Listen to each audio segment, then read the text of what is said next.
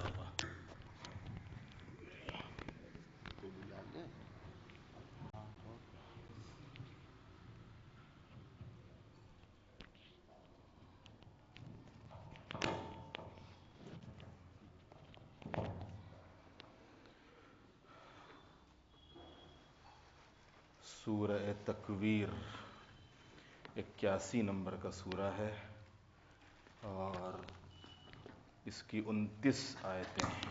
سورہ تکویر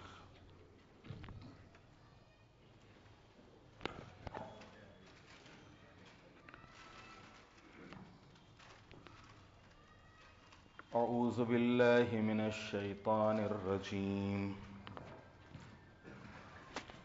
بسم اللہ الرحمن الرحیم، اذا الشمس كورت واذا النجوم انكدرت واذا الجبال سيرت واذا العشار عطلت واذا الوحوش حشرت واذا البحار سجرت واذا النفوس زوجت واذا الموءودة سئلت بأي ذنب قتلت وإذا الصحف نشرت وإذا السماء كشطت وإذا الجحيم سعرت وإذا الجنة أزلفت علمت نفس ما أحضرت فلا أقسم بالخنس الجوار الكنس والليل إذا عسعس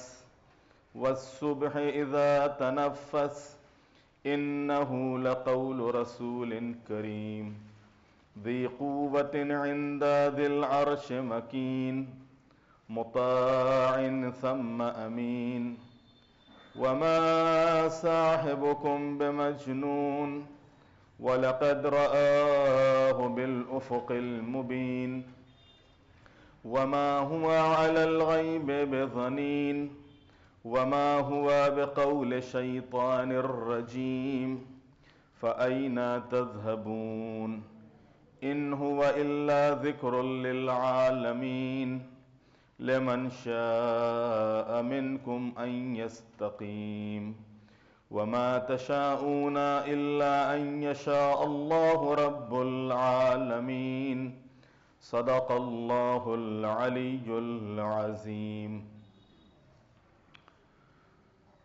تکویر، تکویر کے معنی ہوتے ہیں لپیٹ دینے کو۔ ایک دن یہ پوری دنیا لپیٹ دی جائے گی۔ یہ آفتاب اذا الشمس کورت، اللہ سورج کو لپیٹ دے گا۔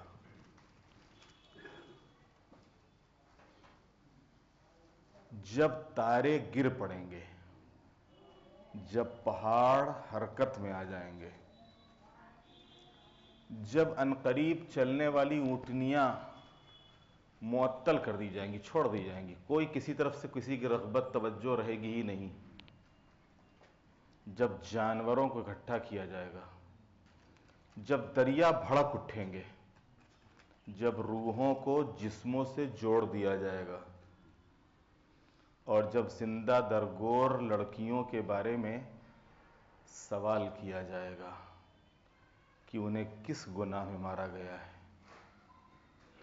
جب نامہ اعمال منتشر کر دیے جائیں گے اور جب آسمان کا چھلکا اتار دیا جائے گا اور جب جہنم کی آگ بھڑکا دی جائے گی۔ یہ شروع کی 12 آیتیں ہیں اس سورہ کی، سورہ تکویر کی۔ اس سورہ مبارکہ میں 2 حصے ہیں۔ پہلے حصے میں 12 آیتوں کے بعد اعلان کیا گیا ہے کہ قیامت کے دن ہر شخص کو معلوم ہوگا کہ اس نے کیا مہیا کیا ہے۔ ان 12 آیتوں کے بعد قیامت کے دن ہر انسان کو معلوم ہوگا کہ اس نے کیا مہیا کیا ہے۔ مہیا کیا مطلب یعنی کیا اکٹھا کیا ہے، کیا لے کے گیا ہے۔ اور موقع اتنا سخت ہوگا کہ کوئی چارہ کار نہ ہوگا۔ نمبر 1، سورج کی چادر لپیٹ دی جائے گی۔ نمبر 2، ستارے ٹوٹ کر گر پڑیں گے۔ نمبر 3، پہاڑ حرکت میں آ جائیں گے، یا اسی طریقے سے دوسری آیتوں میں جس طریقے سے ہے کہ دھنکی ہوئی روئی کی طریقے سے ہو جائیں گے۔ زمین مسطح ہو جائے گی، بالکل برابر کر دی جائے گی۔ نمبر 4، اونٹنیاں عزیز ترین ہونے کے باوجود معطل ہو جائیں گی۔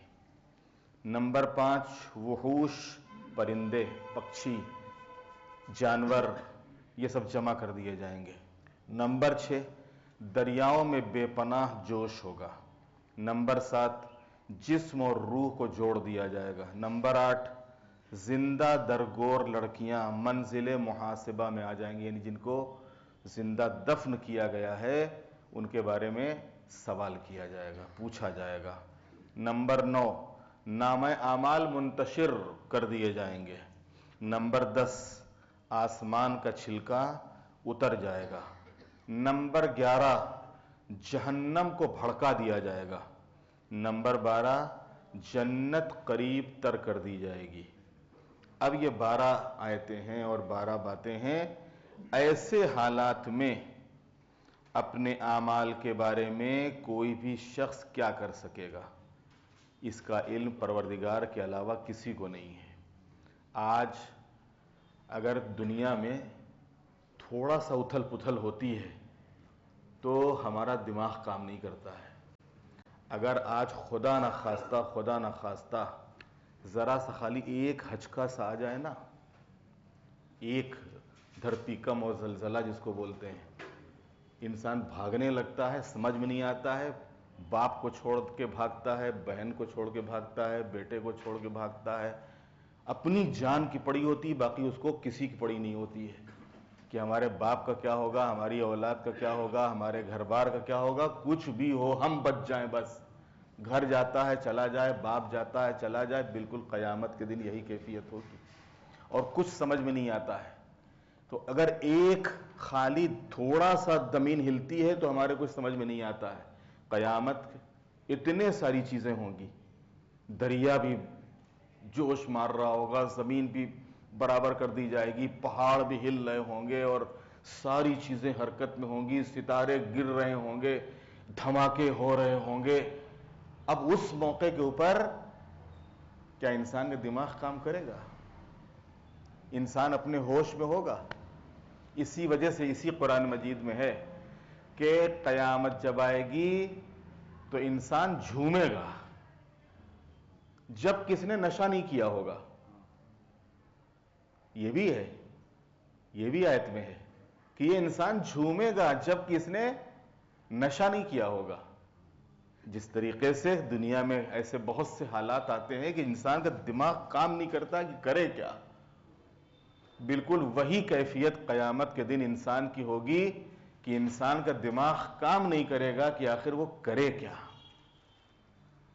اب اس میں ان 12 آیتوں میں 1-2 آیتیں کی تھوڑا سا جو اور توجہ دینے کے لائق ہیں ان کی طرف میں آپ کی توجہ دلا دوں۔ یعنی ان 12 آیتوں کے بعد اللہ نے ایسے حالات میں اپنے اعمال کے بارے میں کوئی شخص کیا کر سکے گا، اس کا علم پروردگار کے علاوہ کسی کو نہیں۔ مقصد یہ ہے کہ جو کچھ کرنا ہے دنیا میں کر کے آؤ، ورنہ جو کیا ہے وہ تو بہرحال سامنے آنے والا ہے۔ اگر اچھا کیا ہے تو اچھا سامنے آئے گا، اور اگر برا کیا ہے تو برا سامنے آئے گا۔ اب یہ جو 12 آیتیں ہیں، ان میں جو یہ ساری چیزیں بیان ہوئی، چاند، سورج اور ستارے اور پہاڑ اور اونٹنیاں اور دریا اور جانور اور جسموں کو جوڑ دینا، اور اس کے بعد جو یہ جو 8 نمبر کی آیت ہے، اس میں اللہ تعالیٰ فرما رہا ہے وَإِذَا الْمَوْءُودَةُ سُئِلَتْ بِأَيِّ ذَنبٍ قُتِلَتْ۔ یہ بڑا سخت مرحلہ ہوگا جب زندہ درگور لڑکیوں کے بارے میں سوال کیا جائے گا کہ انہیں کس گناہ میں مارا گیا، اور روایتوں میں ہے کہ وہ لڑکیاں وہ خود قیامت کے دن باپ کے دامنگیر ہوں گی کہ تم نے ہمیں کس جرم میں قتل کیا تھا، ہم نے تمہارا کیا بگاڑا تھا، پھر تم نے ہم کو کیوں مار ڈالا پیٹ کے اندر یا ہمارے دنیا میں آنے کے بعد۔ میں نے شاید کسی موقع پہ یہ بات کہی تھی کہ دیکھیے، جہالت کل بھی تھی، جہالت آج بھی ہے۔ کل جو جہالت کے طریقے تھے وہ جاہلانہ تھے، آج یہی جہالت کے طریقے لیٹسٹ ہو گئے ہیں۔ جہالت وہی ہے لیکن طریقے کیا ہو گئے؟ لیٹسٹ ہو گئے ہیں۔ کل دنیا میں آنے کے بعد مارتے تھے، آج پیٹھی میں مار دیتے ہیں۔ پتہ چل گیا کہ نہیں بھائی لڑکی ہے، نہیں آنے نہیں دیں گے۔ 2 بچے ہو چکے ہیں، تیسرا بچہ ہونے والا ہے، اب ہو تو گیا ہے لیکن ہم کو لانا نہیں ہے، ہون کرنا نہیں ہے۔ کیوں نہیں کرنا ہے؟ ارے صاحب وہ صاحب یہ ہے، اور کون کھلائے گا اور کون پلائے گا اور کون خرچہ اٹھائے گا، اور ابھی تک تمہارا خرچہ کس نے اٹھایا؟ یہ جو 2 بچے تمہارے ہوئے ان کا خرچہ کس نے اٹھایا؟ کبھی سوچا؟ تو خود اگر تمہارا خرچہ کوئی نہ اٹھاتا تو تم اس لائق ہوتے؟ خرچہ اٹھانا ماں باپ کے اوپر نہیں ہوتا ہے، حقیقت میں جو خالق حقیقی ہے وہی خرچ کا انتظام بھی کرتا ہے۔ بس یہ ہے کہ ہاں انسان خود اللہ تعالیٰ کے ذات کے اوپر بھروسہ کرے اور اپنے کو معطل نہ کر دے، اپنے کو معطل نہ کر دے۔ باقی جو انسان کو اللہ نے دنیا میں بھیجا ہے، اور بھیجنے کے بعد اللہ نے جو ہمارے لیے چیزیں فراہم کی ہیں، رکھی ہیں، انسان اس کے لیے کوشش کرے ان کو حاصل کرنے کے لیے۔ اللہ نے ایک نظام ایسا بنایا ہے اس دنیا میں کہ کوئی جانور بھی بھوکا نہیں رہ سکتا ہے، ایسا نظام اللہ نے دنیا میں بنایا ہے۔ یہ تو ہماری بے عدالتی ہے، بے انصافی ہے انسانوں کی کہ بھوکے رہ جاتے ہیں لوگ۔ اب آپ اسی دنیا میں بتاؤ کہ انسان بھوکا رہتا ہے؟ آج تک کوئی جانور کبھی سنا بھوکا رہا ہو؟ کبھی کوئی پکشی سنا آپ نے کہ بھوکا رہ گیا؟ ہاں، جن کو ہم پکڑ لیتے ہیں وہ بھوکے رہ جاتے ہیں، جن کو ہم پکڑ لیتے ہیں وہ بھوکے رہ جاتے ہیں، وہ ہماری اس کی بے عدالتی اور بے انصافی اور اس کی بنیاد کے اوپر۔ ورنہ جو آزاد پکشی ہیں، آپ بتائیے کسی ایک پکشی سے جا کے پوچھے کہ تم کو کھانا ملا کہ نہیں ملا، تم کو غذا ملی کہ نہیں ملی، کیسے ہی علاقے میں ہو۔ اور اللہ نے کیا نظام بنایا ہے؟ اب اسی ہر جگہ جھیلیں ہوتی ہیں، دریا کے کنارے ہوتے ہیں، پکشی آتے ہیں، پرندے آتے ہیں۔ بعض پرندے اپنی غذا تلاش کرنے کے لیے کتنے ہزار کلومیٹر طے کر کے آتے ہیں، پتہ ہے آپ کو؟ آسٹریلیا سے پرندے آتے ہیں، کہاں؟ ہندوستان میں۔ گرین لینڈ سے آ رہے ہیں، وہاں سے کینیڈا سے آ رہے ہیں پکشی اپنی غذا تلاش کرنے کے لیے، کہاں؟ ہندوستان۔ اور یہاں سے جا رہے ہیں پکشی وہاں، کہاں؟ افریقہ سے یہاں آ رہے ہیں۔ تو اللہ جانوروں کو غذا دینے والا ہے، جو اللہ ان حیوانوں کی بھی غذا روکنے والا نہیں اور ان تک ان کی غذا پہنچانے والا ہے، تو انسانوں کو کیسے غذا نہیں دے گا؟ ہاں، خود بے عدالتی نہ کرے، بے انصافی نہ کرے، اللہ تعالیٰ کی ذات پر بھروسہ ہو، ہاتھ پیر ہلاتا رہے، اللہ انشاءاللہ جس طریقے سے ہمارے لیے پالنے کا انتظام ہوا ہے، جو ہماری اولاد ہوگی اس کے بھی پالنے کا انتظام کرے گا۔ لیکن یہ بہت بڑا گناہ ہے کہ انسان کسی بھی ذریعے سے آنے والے بچے کو آنے سے پہلے ہی ختم کر دے اور اس کو دنیا میں آنے ہی نہ دے۔ جب زندہ درگور لڑکیوں کے بارے میں سوال کیا جائے گا کہ انہیں کس گناہ میں مارا گیا، اب یہ جو 12 آیتیں ہیں اور ان 12 آیتوں کے بعد جب جنت قریب تر کر دی جائے گی، اب یہ دوسرا حصہ اس کا ہے، جب جنت قریب تر کر دی جائے گی تب ہر نفس کو معلوم ہوگا کہ اس نے کیا حاضر کیا ہے۔ تو میں ان ستاروں کی قسم کھاتا ہوں جو پلٹ جانے والے ہیں، چلنے والے اور چھپ جانے والے ہیں، اور رات کی قسم جب ختم ہونے کو آئے اور صبح کی قسم جب سانس لینے لگے، بے شک یہ ایک عزت والے فرشتے کا بیان ہے، وہ صاحب قوت ہے اور صاحب عرش کی بارگاہ کا مکین ہے، وہ وہاں قابل اطاعت اور پھر امانت دار ہے، اور تمہارا ساتھی یعنی یہ پیغمبر دیوانہ نہیں ہے، اور اس نے فرشتے کو بلند افق پر دیکھا ہے، اور وہ غیب کے بارے میں بخیل نہیں ہے، اور یہ قرآن کسی شیطان رجیم کا قول نہیں ہے۔ تم کدھر چلے جا رہے ہو؟ خود مکے میں بہت سے کفار اور مشرکین رسول اللہ پہ الزام لگاتے تھے اور طرح طرح کی قرآن کے لیے باتیں کرتے تھے۔ کبھی کہتے تھے کہ یہودی سے سیکھ کے آتے ہیں، کبھی کہتے تھے کچھ کہتے تھے، کبھی کہتے تھے ان کا دماغ خراب ہو گیا ہے، کبھی کچھ کہتے تھے، کبھی کچھ کہتے تھے۔ اسی کا اللہ نے یہاں کے اوپر جواب دیا ہے، پہلے حصے میں 12 آیتیں، پھر دوسرے حصے میں۔ ان آیات کریمہ میں 3 قسم کی قسمیں ہیں، ستارے، رات، 3 قسم کی قسمیں ہیں، قسم کھائیں اللہ نے، ستارے، رات، دن۔ اور اس کے بعد یہ بیان دیا گیا ہے کہ قرآن کو میرے مقرب فرشتے کے ذریعے سے بھیجا گیا ہے، نازل کیا گیا ہے۔ کون؟ جناب جبرائیل امین۔ تو یہ لوگ جناب جبرائیل کو الٹا سیدھا بولنے لگے۔ جب کہا جاتا تھا کہ ایک مقرب فرشتہ وحی لے کر آتا ہے تو اس کا مذاق اڑانے لگے، اور وہ بہت محترم فرشتہ ہے، اور میرا پیغمبر بھی کوئی دیوانہ نہیں ہے۔ جہاں جناب جبرائیل کا مذاق اڑاتے تھے وہیں رسول اللہ کو دیوانہ کہتے تھے کہ ارے دیکھو کیسی کیسی بہکے باتیں کر رہے ہیں اور پتہ نہیں کہاں کہاں کی خبریں دے رہے ہیں، اور کسی کوئی دیکھ کے نہیں آیا اور وہاں کی یہ باتیں کر رہے ہیں۔ اب اس قسم کا اس موضوع سے کیا رابطہ ہے؟ یہ ایک قابل غور اور فکر مسئلہ ہے، اور غالباً یہ اس بات کی طرف اشارہ ہے کہ جس طرح رات، دن اور ستاروں کا نظام مستقیم اور دقیق ہے، بہت گہرا ہے، بہت اچھا ہے، اسی طرح جبرائیل کا آنا اور پیغمبر کے ذہن دونوں اپنے مقام پر بالکل صحیح کام کر رہے ہیں، اور ان کے بارے میں کسی طرح کے شک اور شبہے کی گنجائش نہیں ہے، اور اسی طرح قرآن بھی بالکل صحیح اور یقینی ہے، اور اس کی شان لا ریب فیہ ہے۔ جبرائیل امین کے سلسلے میں 5 صفتوں کو اللہ نے یہاں پر بیان کیا ہے، اور در حقیقت ہر نمائندے کے شرائط کا اعلان ہے، یعنی جو بھی نمائندے پروردگار ہوگا اس کے اندر یہ 5 صفتیں ہوں گی کہ ان اوصاف 5 کے بغیر، یعنی ان 5 صفتوں کے بغیر کوئی پیغمبر، کوئی پیغامبری کا اہل نہیں ہوتا۔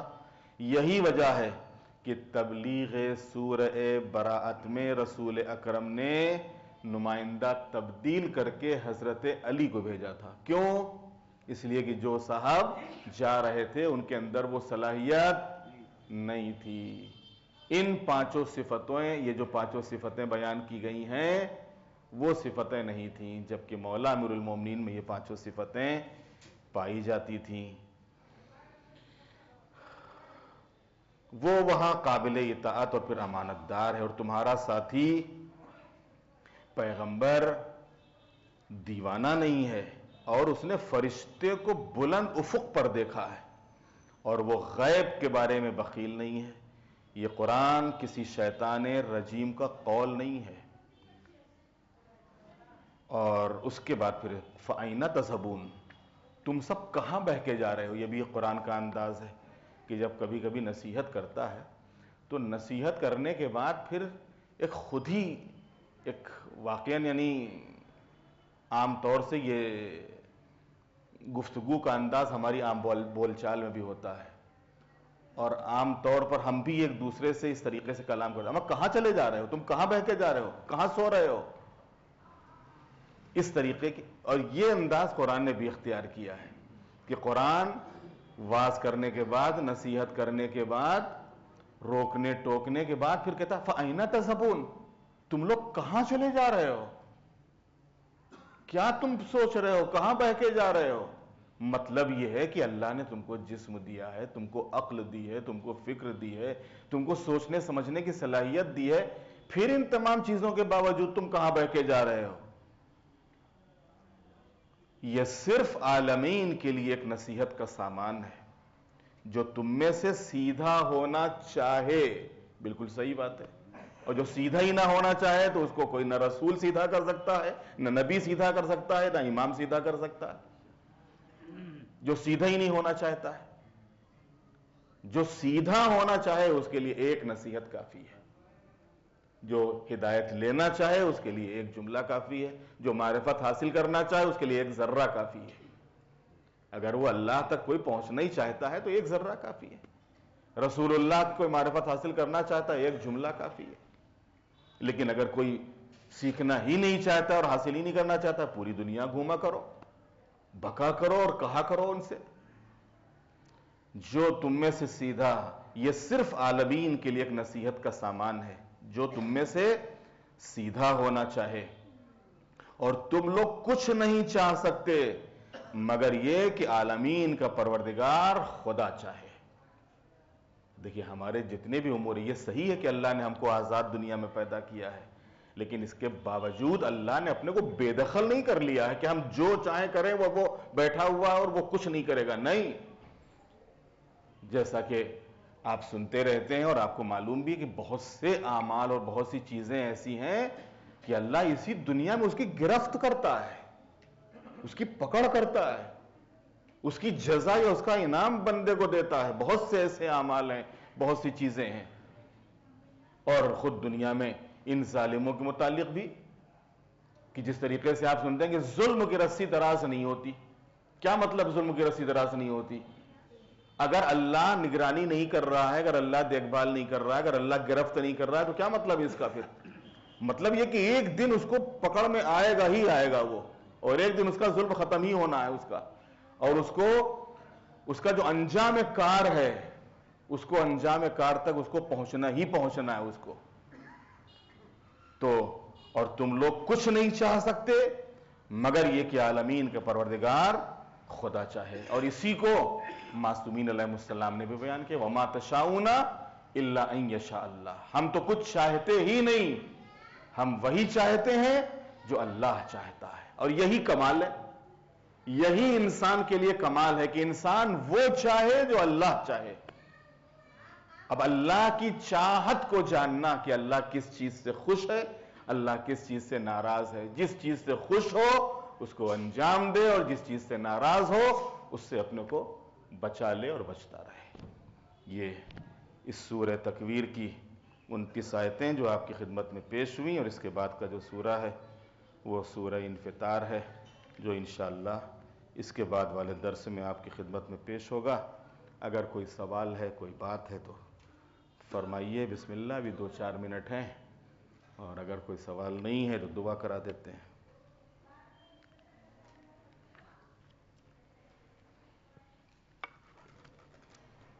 علیکم السلام. ایک حج کا جو واجب ہو گئی تھی وہ انتقال ہو گیا، اور ان کی گھر والی ہے تو ان کو پورے حج واجب بعد میں ہوئی ہے، تو پہلے کس کی حج ادا کریں؟ پہلے اپنی حج ادا کریں گے، پہلے اپنی حج کریں گے. ہاں، اگر کسی کے اوپر حج واجب ہو گیا ہے تو وہ نیابتی حج نہیں کر سکتا ہے، پہلے اپنا حج کرے. ہاں، اگر اپنا حج کر چکا ہے تو پھر نیابت والا حج کر سکتا ہے. جی ہاں. اور تو کوئی مسئلہ نہیں ہے. ٹھیک ہے. دعا کرتے ہیں بار الہٰ جو واسطہ ہے محمد والے محمد علیہ الصلوۃ والسلام کا، اس چھوٹی سی کوشش کو اپنی بارگاہ میں قبول فرما، ہمارے گناہوں کو معاف فرما۔ معبود جہاں جہاں بھی مومنین آباد ہیں سب کی حفاظت فرما، ظالموں کا خاتمہ فرما، مظلوموں کی مدد فرما۔ مولا امام زمانہ علیہ السلام کے ظہور میں تعجیل فرما، ہم سب کو امام کے غلاموں اور ان کے ناصروں میں شمار فرما۔ آپ حضرات سے گزارش ہے کہ ایک مرتبہ سورہ حمد تلاوت فرما کر اس درس میں جو حضرات موجود ہیں ان کے مرحومین اور وہ تمام علماء اور مراجع، شہداء، صدیقین، صالحین، مومنین جو آج ہمارے درمیان میں نہیں ہیں ان کی ارواح کو بخش دیں۔ الرحمن الرحیم مالک یوم الدین ایاک نعبد و ایاک نستعین اهدنا الصراط المستقیم صراط الذین انعمت علیہم غیر المغضوب علیہم ولا الضالین۔ بسم اللہ الرحمن الرحیم ان اللہ وملائکتہ یصلون علی النبی یا ایہا الذین آمنوا صلوا علیہ وسلموا تسلیما۔